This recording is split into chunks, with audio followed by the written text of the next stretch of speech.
Hello and welcome to the Promised Land, a show about Manchester United and part of the 90 Min Podcast Network. I'm Scott Saunders, joined by Rob Blanchette ahead of the Manchester Derby. A big test of Man United's newfound form, newfound mettle. They haven't played a game for ages though, Rob, so it's nice to have the football back.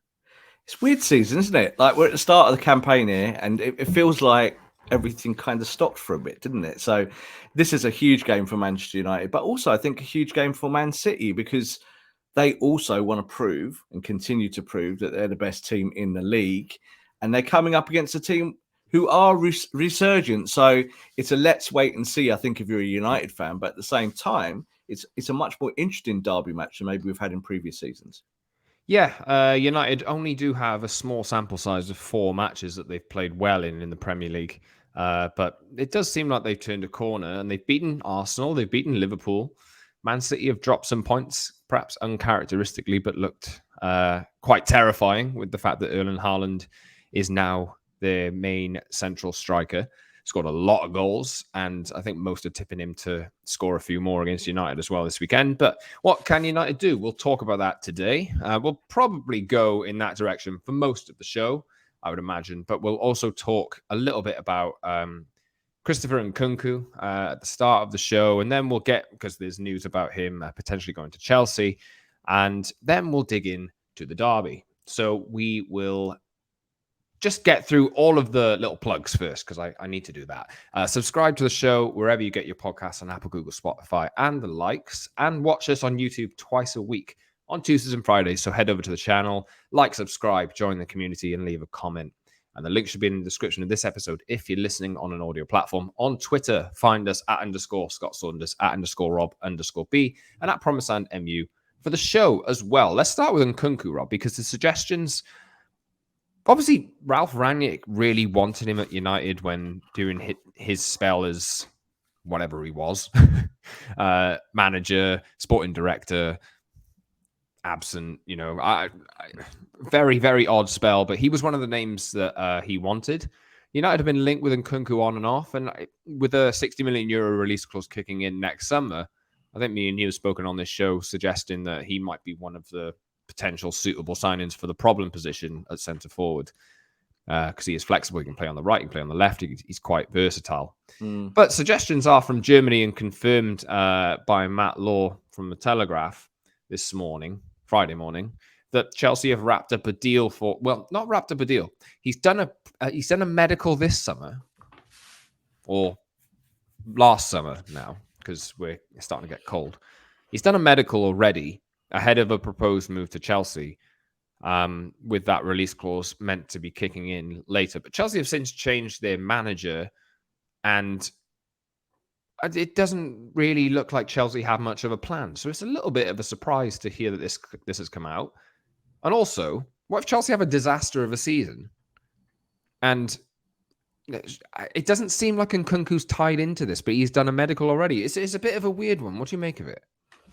I think it's really strange. So not here to kind of debate about maybe what's true, what isn't true.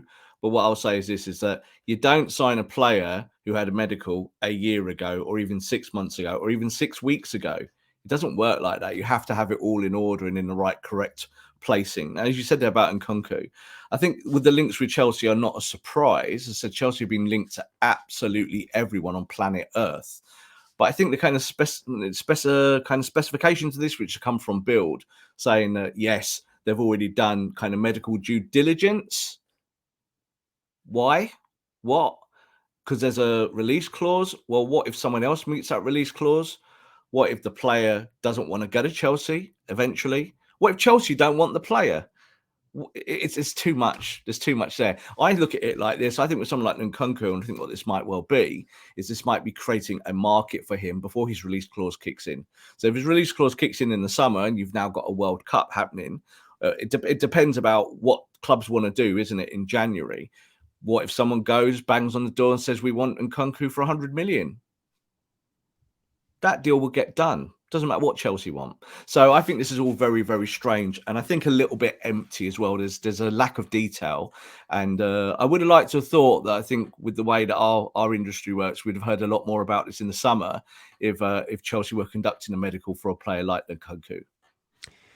It's very odd, quite weird. I mean, obviously, the release clause is kicking in, and I guess that any team can trigger it for that fee, and it's kind of out of his club's hands. And then it's about who the best suit is for it. But people are acting like this is done. So I mean, I don't really know what to make of this. But it's Chelsea have done this in the past. They secured Christian Pulisic, for example, months in advance, and they've done it with the likes of Hakim Ziyech as well, but not quite this far in advance. And I just think Nkunku is one of those players that, you wait to see how the season pans out. And then what if Chelsea have not the greatest season? What if I'll take United as an example. I don't think that we're going to see United all singing, all dancing this year, but he's going to want to play in the Champions League. What if Chelsea miss out on it? It's a weird turn of events. Isn't it? It's a weird turn of events, and I think that there's so many variables there. Like as you said, with Nkunku, what if he has a terrible season, doesn't score any goals? Are Chelsea going to activate his release clause? No, they're not. There's absolutely nothing strange about clubs doing lots of the work behind the scenes in a deal. So, the obvious one I think is like Haaland and City. That deal was done over like a year period. All the kind of, T's crossed, I's dotted. Those things do happen. They happen regularly. But I probably think that at this stage with Nkunku, it's more about Chelsea and the agent rather than, say, Chelsea and the club, which tells me that there would be no medical at this stage because that doesn't work like that. So whether maybe Chelsea just wanted to know about his general fitness, I don't know. But I've never heard of this. That's what strikes me as the most not obvious thing, but sensible thing to do. But if you're his club and a suitor says we want to sign your player in 12 months, can we start messing around with him medically and find out about him? If there was something wrong with Nkunku, you wouldn't want the marketplace to know about that. So you wouldn't let him just go to a club like Chelsea and talk physicality when you're trying to create a market for him. So I think this is why I'm a bit nonplussed about it, because I think Bild themselves as a kind of major media outlet in Germany have kind of put this out there with not a lot of detail, kind of bits and bobs. Yeah, of course Chelsea want Nkunku. Of course Man United want Nkunku. Every top team will want him if he has a great season, and his release clause makes him even more kind of delectable. However, it also means that if he has an amazing season this year, his club will get more than 60 million for him. He'll go onto the open market. But, they can't though, because they can't. But if there's a bidding war, they can. So if Man United come in and gazump them, it's up to the player then to say, "Oh, actually, no, I want to go to Chelsea and I've got a release clause." The release clause benefits the player more than anyone else at the end of the day. If Man United come in and say, "Actually, we'll pay more than that release clause," it then becomes a bidding war. Why would they do that though?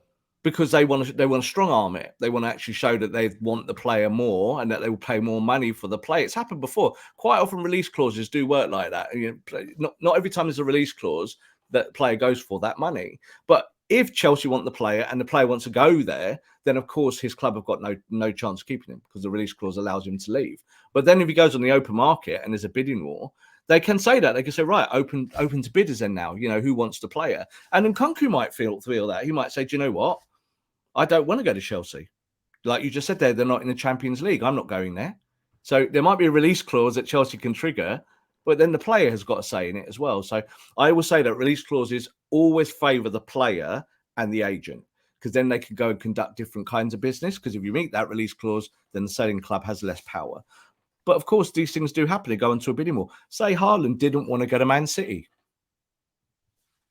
He didn't have to go there. Do you know what I mean? Just because there was a release clause. It's just that it allows him to do it. So it gives the player that power. So I think it's let's wait and see. Chelsea's, I think, future might be different. You said Graham Potter's there now, and yet they did this in the summer, they said, in Frankfurt. It's a bit strange. I'm sure Manchester United will be knocking on the door. Yeah. From your perspective, if he is on the market, Nkunku the type of signing that you would like Man United to make? Absolutely. And, we're already, I think, in a world where we're talking post-Cristiano. So who is Cristiano's replacement? And I think there'll be a lot of chat about that going into the World Cup and into the transfer window. As I keep saying, I think the World Cup this year is a dress rehearsal for the transfer window. I think there'll be more miles in January talked about who's going where and what, depending on what happens at the tournament. But I think Nkunku is a kind of player that you'll be looking for. But he's obviously not the only striker in the world. It depends how Ten Hag feels at that point, say 2-3 months into the project. Does he want to stick with Rashford? Does he want to stick with Martial? Or does he want a different kind of striker? Because by that time there, he might be looking for his Sebastian Haller. He might be looking for that kind of striker to come in and supplement all the moving pieces at Manchester United.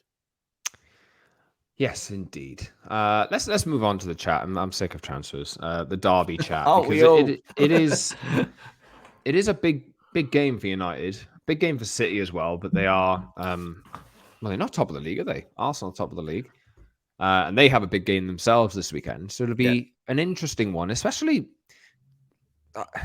coming off the back of an international break. It always seems to catch me like just a little bit off guard, because it wasn't until yesterday. Like, recording this on Friday, it wasn't until yesterday that I was like, oh, the football's back, and there's some pretty important games coming up. You don't really have that time and that build up of, if this was coming in, say, like the week before the international break. And obviously United haven't played for ages in the Premier League anyway, because of the Queen's funeral, etc., etc. And now it's given Erik ten Hag a little bit more time to perhaps work with his players, work with his team. And he has some big decisions to make, actually, but we'll get to that in a second. But what does this game represent for both teams, do you think? This specific game, not the derby itself. We all know what that means. I think the truth is, obviously, there's our derby here, and there's obviously the North London derby as well. And there's obviously the normal bragging rights around those things. I think what's most interesting this season is the gap between all of the clubs has shrunk.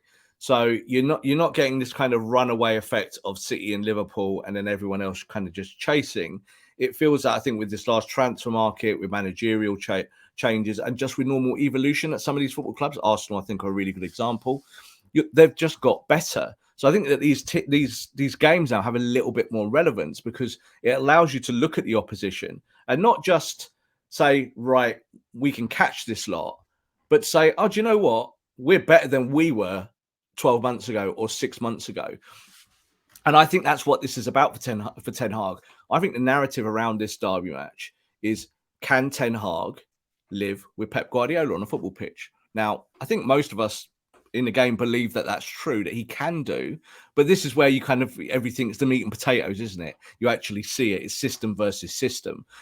It's Haaland versus Martinez. It's all these kind of matchups of the deals that you've done in the summer, and that they now mean something in a football match.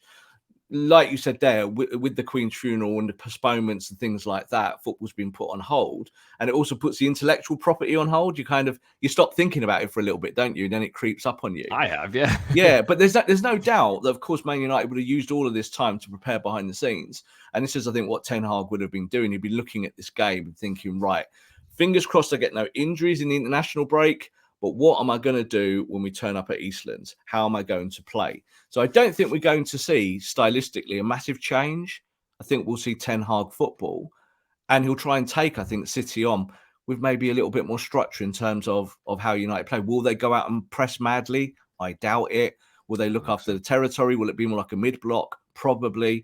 But there's so many little, I think, narratives within the game, player to player, that make this game really interesting. Yeah, I mean, I'm looking at last season.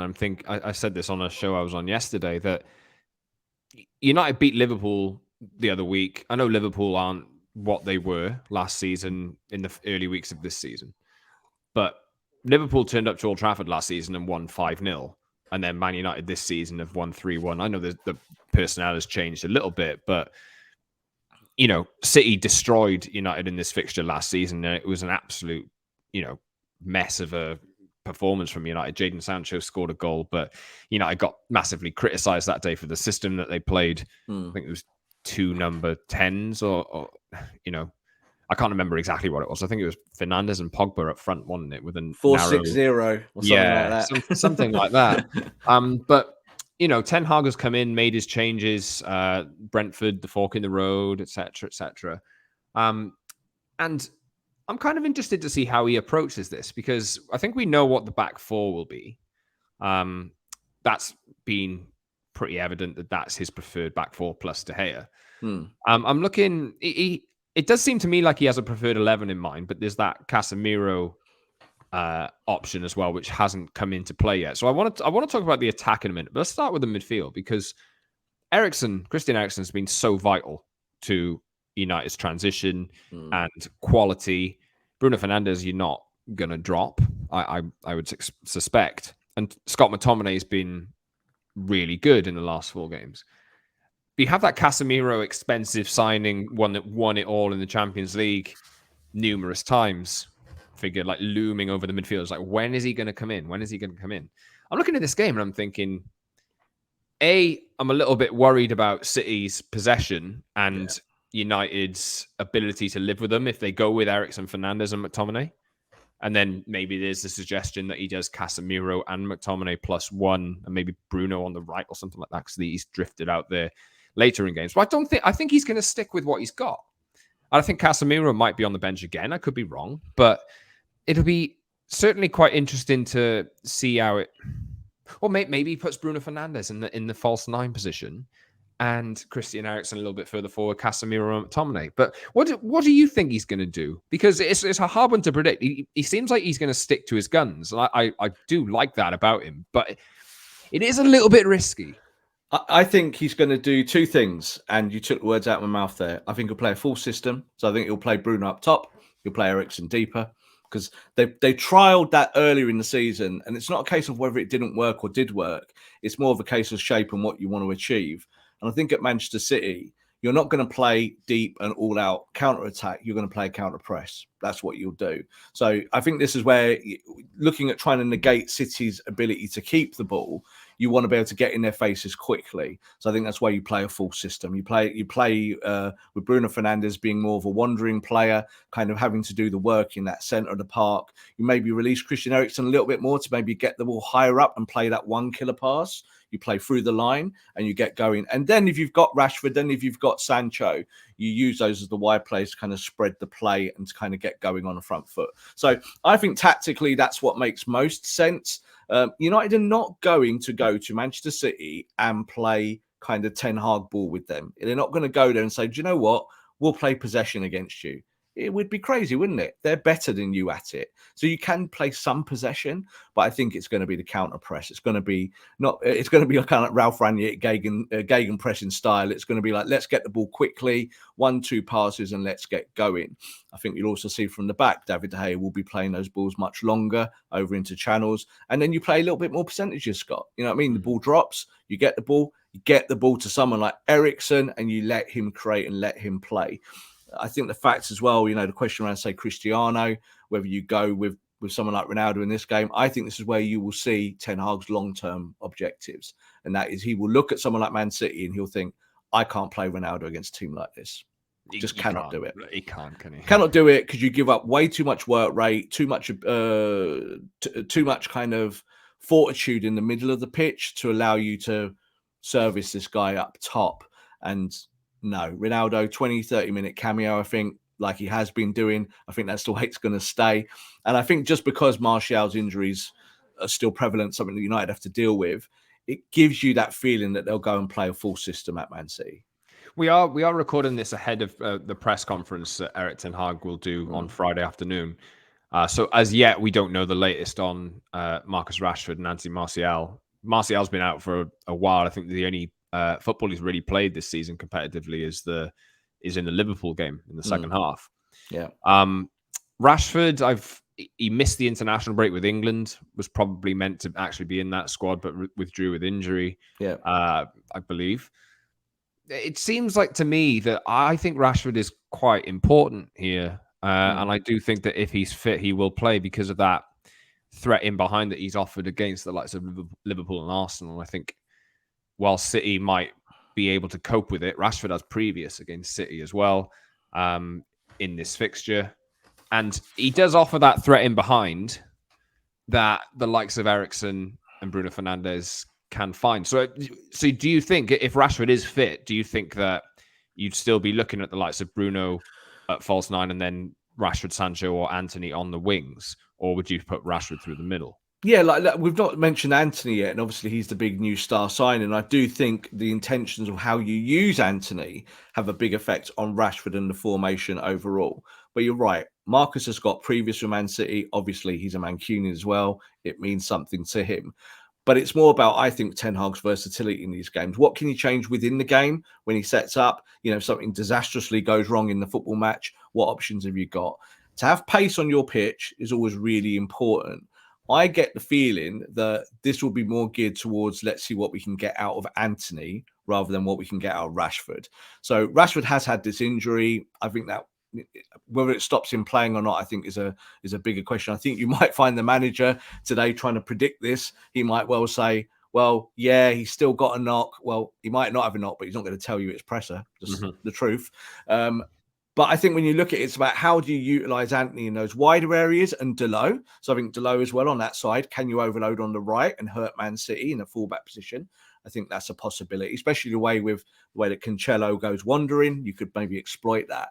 But I think with Rashford, the question is going to be this year, isn't it? About does he play through the middle? Do you use him through the middle? Do you use him as a centre forward? And I think in this game, Scott, probably not.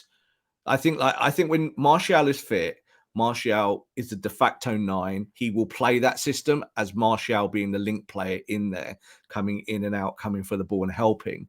Don't really think Marcus is very good at that. I think Marcus can definitely give you something on the front foot, and he's finishing the ball better this year, isn't he? I think we've seen that. You know, there's more confidence about him. But I wouldn't be surprised to see him either come off the bench, or it depends really how you want to use Sancho as well here. So there's much more moving parts, isn't there, Scott, about that are positive. You know, it's these quite are nice, like actually, good because I don't know what he's going to do. Yeah, really good nice problems to have, that you've got a batch of quality and you can now pick through it to hurt a team like Man City. I think what we've seen with Man City this year, it's maybe a little bit of sky blue thinking, is that they've not been as good defensively. They do look a little bit more vulnerable through the middle of the park into those channel areas. I think John Stones got injured for England the other day as well. Another defensive option taken out. Diaz, I think, is fit, but hasn't played many games. Laporte, I think, is still out.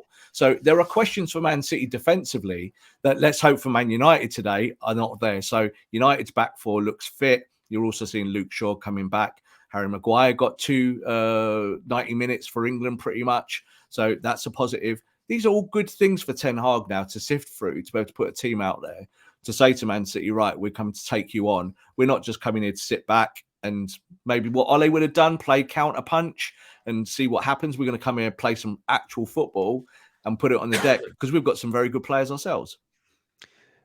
We jumped to the front line without... I just wanted to jump back to the midfield.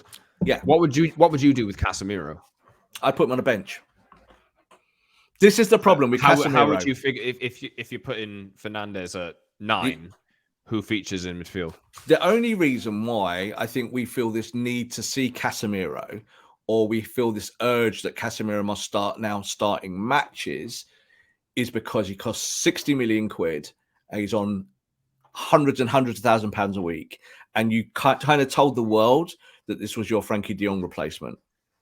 But he's not. You know, you've got to go with form, haven't you? So I think it's more about not what you do with Casemiro, but it's what you do with Christian Eriksen.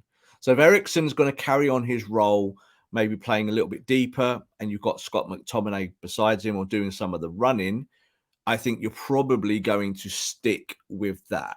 If you're going to change formation and play with an out-and-out defensive midfielder, yeah, you play Casemiro. I cannot see Man United doing that. I don't think they're going to sit deep and do that role. Now, I think Casemiro's got to work to get into the team. You know, the kind of little cameos we've seen have been a little bit hit or miss. And I think Ten Hag will be saying, right, patience here. I've got players on form and I'm going to pick those players because they deserve it. And then Casemiro will be in when he comes into the team. Do not be surprised if Casemiro gets used a lot less this season than people thought he would. Just because, Scott, he's like, you know, he's not old, but he's getting older. And I think we mentioned it in one of the previous games. You know, when he got out sprinted, he got out sprinted quite badly. Now, if you're a manager, you are looking at that and going, that's a problem because I can't fix sprinting, can't make him quicker. So let's see what happens. I think if Man United evolve their system over time to have a defensive midfielder and out number 6 sitting deeper, then you'll probably go with Casemiro. But I think I would say our boy Scott McTominay has spoilt a lot of that for Man United fans who wanted to see that. Is there a shout here for Anthony Elanga to potentially come in, or is this a bench option? Or maybe if Rashford isn't fit, for example, does he come into the picture? I think absolutely yes, and that would have been the choice pre-Anthony coming to the football club. So I think now the fact that you've now got a bona fide wide player who's going to do that kind of more of a winger thing and double up with a fullback, like I said, Deleu's on form at the moment, then I think that kind of takes the Elanga option off the table if it's all about fitness. So if it's because Martial's not playing and Rashford's not playing, and of course, I think he trusts Elanga. I think he's happy for Elanga to do that function, especially on the left. But now you've got to balance this up, Scott, haven't you? You've got Sancho. Do you play him left or right? Well, it looks like he'll play more to the left now because you've bought Anthony. He's almost definitely going to play on the right. So these positions start to pick themselves, don't they, in a way that we haven't seen at Man United for quite a long time, for like well over a year. And I think that's how the manager wants it, because that helps with your training. It helps with your tactics. You get players doing other things. Elanga, he could start. Man United fans would go mad about that. They would, yeah. But it's not about what Man United fans want. Man United fans would pick Casemiro tomorrow. They would do. But the reason why they can't pick him for that game on Sunday is because he's not quite on form yet. He's not quite doing the things that the manager wants him to do. He's a world-class player in terms of his history and the amount of things that he's won. But like Cristiano's a world-class player. If you allow him just to be Cristiano Ronaldo, if you want to do a system or, you know, play against an opponent or set up properly, you're probably not going to play him. So there's a lot of variables here. He said, I think the defense is really interesting because that's become settled, and it's going to be about, you know, defense versus that big guy up top, you know, the big Norwegian who's now going to become the elite superstar, I think, of the Premier League. And that's going to be one of the narratives, I think, that runs all the way up to the whistle. Yeah, we'll come to that in a second. I just wanted did just want ahead of the game to let you know that it's not in the traditional Sky Sports Super Sunday slot, this one. And I knew this before, but I was reminded of it yesterday. It's the 2 p.m.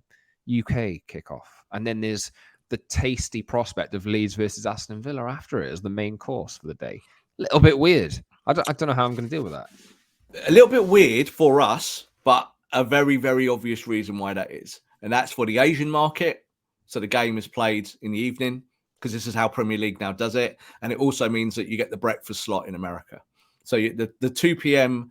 kickoff will become much more coveted and much more valuable to the Premier League than, say, it would have been over the last 2, 3, 4, 5 years, because those guys in America get up to watch the games and they're quite happy doing that breakfast slot. And then you've got the guys in Asia who are obviously Premier League fanatics who'll get to watch it at a decent time. I think the 4 o'clock slot is still coveted in both sides of the Atlantic. You know, you can still play that game, but the 2 o'clock is definitely becoming a much more valuable commodity to the Premier League. So in front of the world, we will see the Battle of the Height. Or honestly, it's just maybe I'll be proven wrong. Maybe all this talk about the height will, you know, Haaland 6'4" versus Lisandro Martinez 5'9". The point is that I made yesterday, that most Man United fans will make, is they came across each other in the Champions League last season, and Haaland was on the wrong end of a 4-0 defeat with Lisandro Martinez on the opposition side. I think he missed the reverse game between Ajax and Dortmund. But how do you see this as the individual battle playing out, or is Haaland gonna maybe pull on Varane, or is this the one where he feels like he can take advantage most? And do you feel, how do you look at City now? Do you feel they're a better team with Haaland in, or have they lost something? I don't know if they're a better team yet. They're still immensely dangerous. And I think we've seen that Haaland, uniquely at a team like Manchester City, who are a possession-based team, doesn't really need to touch the ball a lot Yeah. to score goals. Now, that's the frightening bit, because it means that he could have 12 touches in a game and score a hat-trick. And that's not good, because it means, how do you mark a player that only touches the ball 12 times in a game? You actually want a player to touch the ball more, so your shape can complement what they're doing. You want them to be involved so you can actually set up. It's very hard to track a striker that really doesn't touch the ball much, but when he does, he scores. That's almost impossible. So I think that City, I don't think we can say at the moment they are a better team. It's about how do their moving pieces all work, So I think keeping Bernardo Silva this year was massive for them, because I think that means that they are a better team. I think Gundogan looks like he's playing more of an advanced role again, more of a kind of box-to-box 8 this year. That benefits them, definitely. I think De Bruyne seems to be happy with everyone. And then you look at the other parts. Foden, I think, kind of marries a lot better with Haaland than, say, other players. But then you've got Grealish. So all of those players have still got things to prove, I think, in many ways. I think especially Jack Grealish, the spectacular £100 million substitute. I think that these are the kind of stages that they want. I think someone like Grealish would want to prove himself. At the same time, I think Man United would be quite happy to see Jack Grealish in the team in this kind of match. So you just said there about Martinez in the matchups. I think obviously Varane is more likely to match up with Haaland simply in terms of stature.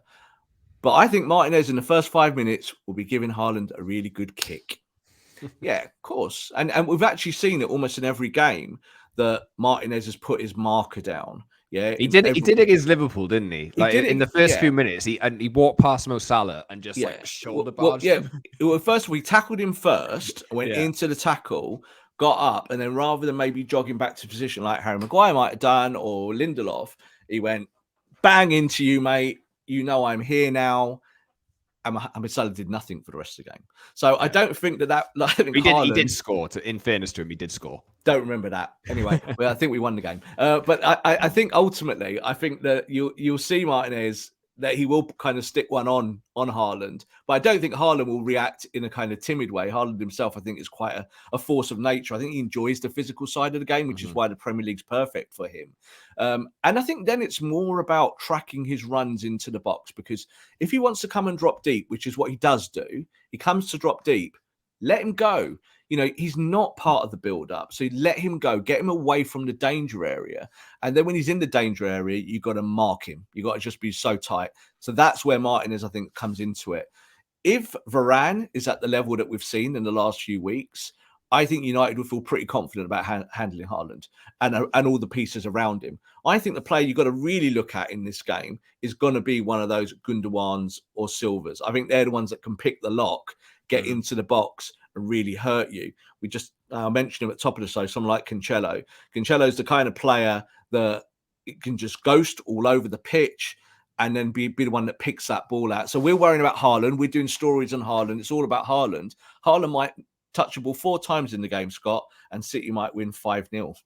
So it's kind of like, I think there are other things to worry about, and I think United will come with that mindset. I think they'll be looking more after the territory, and they'll be looking after those other players as well. Speaking of mindset then, so I was going into most games in the back end of last season, maybe even from October, thinking, oh God, how bad is this going to be? I'm dreading this one. That feeling has subsided somewhat for me.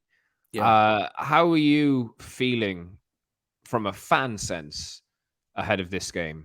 Are you optimistic? I wouldn't call myself optimistic, but I'm looking at it and I'm thinking I can see where United can do damage here. Yeah.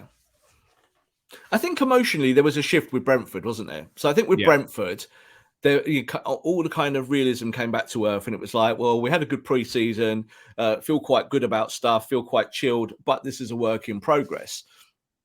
And I think since Brentford, and obviously going through the Liverpool game, the Arsenal game, we've seen that Manchester United have made strides in a very, very short space of time. But I think when you play Manchester City, it's not a case of being optimistic. It's about you just want players to go and do their job, Scott. Yeah. So do I feel that this Man United team will go there and do their jobs technically and tactically? Well, yeah, I'm starting to feel more confident about that. And then really the challenge is to City, isn't it? It's like, well, City, this is your backyard. The pressure is on you. Everyone thinks you're the best team in the universe. So you got to beat us. And I think in years gone by, it hasn't been like that. I think Man United have been so nervous in their own skin. Their kind of the self-esteem in the football club has been zero. Like you just said there, you'd go to a game like this and you'd be like, I don't want to watch this. It's going to be horrible. It's going to be nasty. Yeah, you might still lose this game 3-0. You still might. Haaland might score a hat-trick and City might be world class. City at their best are better than we are at our best. But if those two things meet, like Liverpool, like when Liverpool turned up at ours, you went from losing embarrassingly to Liverpool only several months before to actually beating them and looking like the better team. You know, you beat an Arsenal team who I think I've already won the Premier League, who are already champions of the known Harry. universe as well. Sorry, Harry, there's our producer behind the scenes there, who is indeed a huge gooner. But I think this is the thing, isn't it? Is that things have got a lot closer between these clubs. And I think we should feel good about that at Manchester United, because we're not as far away as maybe we thought we were. But at the same time, this game doesn't really represent the course of a season or what's going to happen. I do think Ten Hag's got a grip and a handle of this squad. And I think the signings that we've seen come into the team have made us better. So even having a Casemiro in the squad, Scott, you know, it does raise the level, I would hope, in the training ground. You know, and this is why you bring players into your team to change the culture, also give you tactical options, but you've got to kind of have a more of a winner's mentality. And I think Man United is starting to develop one. I think ultimately that is the way to approach this going into the game. I mean, there is every possibility that United do lose this game because City do have weapons everywhere. They've been playing at such a high level in the Premier League for a number of years under Pep. And United is a work in progress. We've seen it's literally, I know it's been ages in terms of time, but it's only been 4 Premier League games that United have looked different to nothing. 4 games. It's nothing at all. So it's important to remember that even though a lot of time has passed over that course of those 4 games, this is a work in progress. And if there is, if United are comfortably beaten, it's not the end of the world. No, because, it's not. You know, go for it, Rob. And it was a little bit like that with Liverpool and Arsenal, wasn't it? It's the same kind of thing. You know, you take those two teams, Liverpool, perennial winners the last few years, lost 1 or 2 of their weapons. You know, Mane's no longer at the football club, but you've still got Salah, you're still doing stuff, you still spent money in the market, but it feels like you're closer. Arsenal, on the other hand, a lot of people this time last year were writing them off. They were bottom of the league. You know, they're terrible. They're an awful team. Sack Arteta, get rid of all the kids. You know, what's going on with Lacazette and Aubameyang and all these things. And here you are now, and everyone at Arsenal feels good about Arsenal. So I think it's kind of thing with Man United is that you need to kind of look within and not look at these individual results as meaning anything at the moment. City are a better team than Man United. That does not mean that Man United can't go there and shock them and really shock them, like really show them something that we haven't seen in previous years. Ole Gunnar Solskjaer worked out a way of beating Pep Guardiola. Yeah, with a team that was much worse than the current City setup and a much worse than current United setup. I think what you're going to see with Ten Hag is that, as I said, can he live with Guardiola? Tactics versus tactics. It's not going to be a kind of Paul Pogba special show, do you know what I mean? Where Pogba has the game of his life or whatever and does it and you go, wow, why can't Pogba do that every week? And that then becomes a narrative. I think it's got to be more about, right, you guys, can you get out on the football pitch and can you just live with this lot? You know, can you track Bernardo Silva? Can you stop Gundogan ghosting into the box? And what do you do with Kevin De Bruyne? So I think that's more interesting, I think, in terms of how we see this develop over time. And it's also like we just said at the top of the show with Eriksen.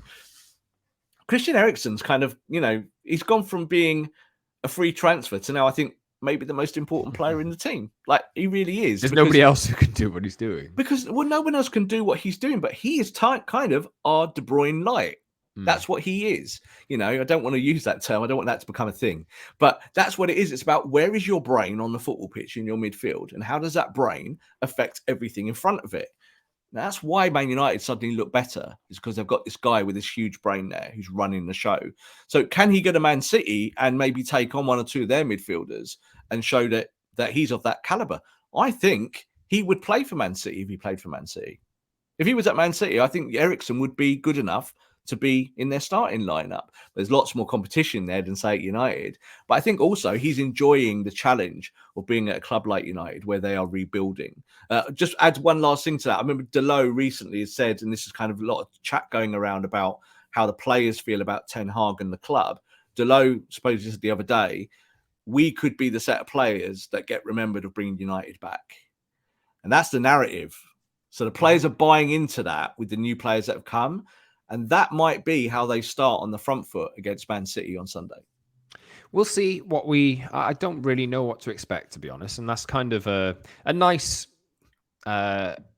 change from what I was seeing last season and the kind of dread of having to live through another 90 minutes of Man United getting smashed by, teams that should not be beating them. But Rob, any final thoughts? We'll wrap up there. But any final thoughts from you? No, I think you've really got to be very zen about Man United at the moment. So I think going into these games was enjoyable. This is what we do it for. We want these huge games. But I think also, Scott, we just want to be competitive. We want to be able to go there and feel that we've got a team that's worthy of being on a pitch with the likes of City, with the likes of Liverpool, with the other teams in and around the top floors, the Chelseas, the Tottenhams, the Arsenals. We want to be in the mix, don't we, at the very least? And I think that's where we are. This is still a work in progress, and we're going to have to watch how Ten Hag sketches this Manchester United project on his canvas to find out what he can create. And I think we've not seen even 1% of it yet. Like you just said, there's only been a few games. Can United get even better than what we've seen? But I do think they're going that way. I think they're going up at the moment. But, they might have a bad game against City. You just don't know after the international break. It's always a little bit odd. Players come back. Some are in form, some are out of form. But I think Man United will be looking forward to this game because I think, again, it gives them an opportunity to show everyone that they've got a project that's worthy of the kind of money that they've put into it at the moment. Yes, indeed. You can subscribe to our show wherever you get your pods on all of the usual platforms, Apple, Google, Spotify, and the likes. And watch us twice a week on Tuesdays and Fridays on YouTube as well. So, yeah, with this video, if you're listening to it on a platform, go and subscribe to the channel and drop a comment. Let us know what you think might happen ahead of this game. As your levels of optimism changed? Are you more excited to start watching United in big games like this one? How are you feeling ahead of the game? And is Lisandro Martinez going to pocket Erling Haaland? Let us know as well. But I feel a little bit weird even suggesting that might happen. But yeah, head over to the channel, like the video, subscribe to the channel, join the community, leave a comment, and follow us on Twitter too @_Scott Saunders, @_Rob_B, and at Promise and MU for the show. We'll be back, I believe, next Tuesday to digest everything that's happened on Sunday afternoon. Is the Europa League back next week as well? I think it might be. They're cramming them all in. So we'll have plenty of football now with United involved to get our teeth into up until the World Cup. It's pretty thick and fast. Tons of games now. Tons and tons of games. We're not going to be able to keep up with it. So Tuesdays and Fridays for the foreseeable. And thank you very much for listening, everyone. We'll catch you soon.